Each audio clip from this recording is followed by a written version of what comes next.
শুধু ভক্ত আগামী 11ই সেপ্টেম্বর হচ্ছে রাধাষ্টমী, শ্রীমতী রাধারানীর আবির্ভাব তিথি। তো শ্রীমতী রাধারানী আবির্ভূত হয়েছিলেন রাভেল গ্রামে। তো আসুন আমরা রাভেল গ্রাম দর্শন করি, যেখানে রাধারানী আবির্ভূত হয়েছিলেন এবং রাধারানীর আবির্ভাবের মাহাত্ম্য কথা শ্রবণ করি। তো এই ভিডিওর মধ্যে আমরা আপনাদের বলবো কিভাবে আপনারা এই রাধাষ্টমীর ব্রত পালন করতে পারবেন অতি সহজে। তাই ভিডিওটি সম্পূর্ণ দেখুন। আর আসুন এখন আমরা মাহাত্ম্য কথা শ্রবণের সাথে সাথে রাধারানীর অশেষ কৃপা লাভ করি। ভক্ত শ্রীমতী রাধারানীর আবির্ভাবের লীলাটিও খুবই দিব্য। আসুন আমরা তা শ্রবণ করি। আপনারা সকলেই বিন্ধ্য পর্বতের নাম শুনেছেন। তো বিন্ধ্য পর্বত সবসময় হিমালয় পর্বতকে হিংসা করতেন, কারণ হিমালয় পর্বতের জামাই ছিলেন স্বয়ং শিবজি এবং হিমালয় পর্বতের কন্যা ছিলেন পার্বতী। তো সেই কারণে হিমালয় পর্বতে সবসময় অহংকার থাকতো, কারণ দেবাদেব মহাদেব হচ্ছেন এমন শক্তিশালী যে কেউ তাকে পরাভূত বা যুদ্ধে পরাজিত করতে পারবেন না। সেই কারণে সে সবসময় অহংকারে মত্ত থাকতো। তো তার ফলে বিন্ধ্য পর্বতের অত্যন্ত হিংসা হতো হিমালয় পর্বতকে দেখে। সেই কারণে সে চাইতো আমারও একটি কন্যা হোক এবং তার স্বামী হবে দেবাদিদেব মহাদেবের থেকেও শ্রেষ্ঠ। সেই জন্য সে কঠোর তপস্যা করতে শুরু করলো ব্রহ্মাজির। এর ফলে অনেক বছর কেটে গেল এবং তার ফলে ব্রহ্মাজি সন্তুষ্ট হলেন এবং বিন্ধ্য পর্বতের কাছে এসে উপস্থিত হলেন। বিন্ধ্য পর্বত তখন বর প্রার্থনা করলো যে আমার একটি সন্তান চাই, কন্যা সন্তান, এবং তার স্বামী হবে দেবাদিদেব মহাদেবের থেকেও শ্রেষ্ঠ। তখন ব্রহ্মাজি তথাস্তু বলে সেই বর মঞ্জুর করলেন। পরক্ষণেই ব্রহ্মাজি চিন্তা করলেন হয়তো রাধারানী যদি এতে সম্মত না হন, তাই তিনি রাধারানীকে সন্তুষ্ট করবার জন্য তপস্যা করতে শুরু করলেন। এভাবে ব্রহ্মাজির কঠোর তপস্যার ফলে রাধারানী সন্তুষ্ট হলেন এবং রাধারানী যখন ব্রহ্মাজির কাছে এলেন তখন ব্রহ্মাজি বললেন যে বিন্ধ্যা পর্বত আপনাকে কন্যারূপে লাভ করতে চায়। তখন রাধারানী বললেন ঠিক আছে, কিন্তু আমার লালন পালন পিতা হবে বৃষভানু রাজা এবং কৃতিকা মা, এবং আমি বিন্ধ্যা পর্বতের ওখানেই আবির্ভূত হব। এই বলে শ্রীমতী রাধারানী ব্রহ্মাজিকে আশ্বস্ত করলেন এবং তিনি গোলক বৃন্দাবনে ফিরে গেলেন। পরবর্তীকালে বিন্ধ্যা পর্বত কন্যা সন্তান লাভ করবার জন্য এক যজ্ঞের আয়োজন করলেন এবং সেই যজ্ঞের ফলে দুটি কন্যা সন্তান আবির্ভূত হলো যজ্ঞের অগ্নি থেকে। এদিকে কংস পুতনাকে আদেশ দিয়েছিল যে বৃন্দাবনের সমস্ত নবজাত শিশুদের হত্যা করবার জন্য। তখন পুতনা সেই আকাশ মার্গ থেকে সেই পথ থেকেই যাচ্ছিল।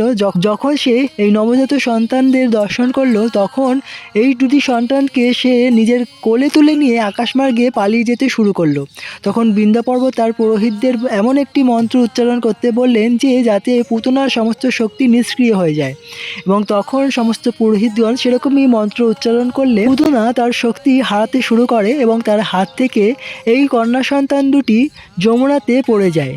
তখন শ্রীমতী রাধারানী যমুনাতে এক বিশাল বড় অষ্টদল বেষ্টিত খুব সুন্দর পদ্মের ওপর তিনি পড়েন, আর একটি পদ্মের ওপর চন্দ্রভাগা দেবী তিনি পড়েন। এদিকে বিশ্বভানু রাজা এবং কৃতিকা মায়ের কোনো সন্তান ছিল না, তাই তারা প্রতিদিন ভগবানের কাছে প্রার্থনা করতেন সন্তান লাভ করবার জন্য, এবং বিশ্বভানু রাজা প্রতিদিন ব্রহ্ম মুহূর্তে যমুনাতে স্নান করতে আসতেন। তো সেই দিন যখন তিনি ব্রহ্ম মুহূর্তে স্নান করতে আসেন যমুনাতে, তখন তিনি দেখেন যমুনার মাঝখানে এক সুন্দর দিব্য কমল যেন ঝকমক করছে। তার রশ্মিচ্ছটা এতটাই বেশি যে তার রশ্মিচ্ছটা চতুর্দিক ছড়িয়ে পড়ছে এবং আলোকিত করে রয়েছে। তখন তিনি সেই পদ্মফুলের দিকে এগিয়ে গেলেন এবং সেই পদ্মফুলের মধ্যে এক সুন্দর দিব্য কন্যা তিনি দর্শন করলেন। সেই কন্যা এতটাই সুন্দর ছিল যে তিনি মুগ্ধ হয়ে গেলেন তাকে দর্শন করে। তার চোখ আটকে গেল সেই কন্যার প্রতি। তিনি অত্যন্ত আনন্দিত হলেন এই সন্তানটিকে লাভ করে। তখন তিনি তাকে কোলে তুলে নিয়ে বাড়ি ফিরে গেলেন এবং কৃতিকা মায়ের কাছে দিলেন। এভাবেই কৃতিকা মা রাধারানীকে লাভ করে অত্যন্ত আনন্দিত হলেন, আর চন্দ্রভাগাকে বিশ্বভানু রাজার ভাই তিনি লাভ করেছিলেন। এভাবে তারা দুটি সন্তানকেই লালন পালন করতে শুরু করলেন। কিন্তু শ্রীমতী রাধারানী চোখ খুলছে না। অনেক দিন হয়ে গেল তারা তা লক্ষ্য করলেন। কৃতিকা মা, বিশ্বভানু রাজা এবং সমস্ত ব্রজবাসীরা আনন্দিত ছিলেন, কিন্তু সেটা সম্পূর্ণ আনন্দ ছিল না, কারণ রাধারানী যে চোখ খুলছেন না। তাহলে কি রাধারানী অন্ধ? তো এভাবে তারা যখন ভাবছেন, সেই সময় নারদমুনি বৃষভানু মহলে এলেন এবং বিশ্বভানু রাজাকে জিজ্ঞাসা করলেন আপনাদের বাড়িতে কি কোনো সন্তান হয়েছে? তখন বিশ্বভানু রাজা একটু লজ্জাতে তিনি বললেন হ্যাঁ হয়েছে, কিন্তু তিনি রাধারানীকে নারদমুনির কাছে নিয়ে এলেন না, কারণ তিনি ইতস্তত বোধ করছিলেন রাধারানীকে দর্শন করাতে। তাই তিনি সুবলকে, রাধারানীর ভাইকে, প্রথমে নারদমুনিকে দর্শন করালেন। এবং নারদমুনি যখন চলে যাচ্ছিলেন তখন তিনি ভাবলেন হয়তো মুনিবরের কৃপার ফলে মুনিবর যদি আশীর্বাদ করেন তাহলে রাধারানী তিনি দৃষ্টিশক্তি ফিরে পাবেন। তাই নারদমুনিকে তিনি দাঁড় করালেন এবং বললেন যে, হে মুনিবর, আমাদের বাড়িতে একটি কন্যা সন্তানও আবির্ভূত হয়েছেন। তখন বিষবাণু রাজা নারদমুনিকে শ্রীমতী রাধারানীকে দর্শন করালেন। রাধারানীকে দর্শন করে নারদমুনি এতটাই আনন্দিত হলেন যে তার আনন্দের যেন কোনো সীমা থাকলো না। তখন তিনি শ্রীমতী রাধারানীর স্তুতি করলেন এবং পরবর্তীকালে যখন তিনি ফিরে যাচ্ছেন তখন বিষবাণু রাজাকে বলে দিয়ে গেলেন যে, হে বিষবাণু রাজা, আপনি কোনো কিছু মনে করবেন না এবং আপনি উদ্বিগ্ন হবেন না, সমস্ত কিছু ঠিক হবে। শ্রীমতী রাধারানী আবার দৃষ্টিশক্তি ফিরে পাবেন। আপনি শ্রীমতী রাধারানীর আবির্ভাবের এক মহোৎসবের আয়োজন করুন এবং সমস্ত গ্রামবাসী, নন্দবাবা, যশোদামা এবং বিশেষ করে নন্দের দুলাল শ্রীকৃষ্ণকে আমন্ত্রণ করবেন।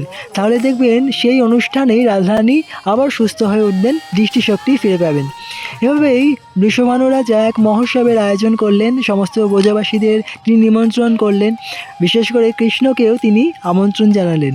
এভাবে যশোদা মায়ের কোলে করে কৃষ্ণ সেই মহোৎসবে এলেন এবং কৃতিকা মা এবং যশোদা মা কথা বলছিলেন। কৃষ্ণ যশোদা মায়ের কোলে ছিলেন এবং তিনি নিচের দিকে নামবার জন্য হাত পা ঘোরালেন। তখন যশোদা মা তার কোল থেকে কৃষ্ণকে নিচে নামিয়ে দিলেন। কৃষ্ণ তখন হামাগুড়ি দিতে দিতে রাধারানীর দোলনার কাছে গেলেন এবং রাধারানীকে স্পর্শ করলেন। কৃষ্ণের স্পর্শ পেয়ে রাধারানী চোখ খুললেন এবং প্রথমবার তিনি কৃষ্ণকে দর্শন করলেন। তিনি গোলক বৃন্দাবনে এই পৃথিবীতে অবতরণের সময় কৃষ্ণের কাছে একটি শর্ত রেখেছিলেন যে আমি আবির্ভূত হব, কিন্তু সর্বপ্রথমে আপনাকে দর্শন করব। তো সেই মতে শ্রীমতী রাধারানী সর্বপ্রথমে কৃষ্ণকে দর্শন করলেন এবং সকলেই যখন দেখলেন যে রাধারানী তিনি চোখ খুলেছেন এবং হাসছেন, তখন সকলেই অত্যন্ত আনন্দিত হলেন এবং এই উৎসবের আনন্দ যেন দ্বিগুণ বৃদ্ধি পেয়ে গেল। তো শুধু ভক্ত, এই হচ্ছে শ্রীমতী রাধারানীর দিব্য আবির্ভাবের লীলা কথা।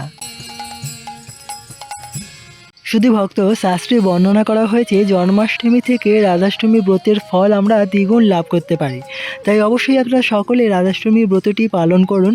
এছাড়াও রাধাষ্টমীর ব্রত সম্পর্কে বলা হয়েছে কোনো মানুষ যদি পাহাড় তুল্য স্বর্ণ কোনো ব্রাহ্মণকে দান করে তো সেই দানের যে পূর্ণ লাভ হয়, তো রাধাষ্টমী ব্রত করলে তার দ্বিগুণ ফল আমরা লাভ করতে পারি। এছাড়াও একটি মাত্র রাধাষ্টমী ব্রত করলে 1000 একাদশী ব্রতের ফল আমরা লাভ করতে পারি। তাই শুধু ভক্ত, আপনারা অত্যন্ত নিষ্ঠা ভক্তির সঙ্গে, উৎসাহের সঙ্গে রাধাষ্টমী ব্রতটি পালন করুন। তো কিভাবে আপনারা পালন করবেন? অতি সহজে আপনারা এই ব্রতটি পালন করতে পারেন।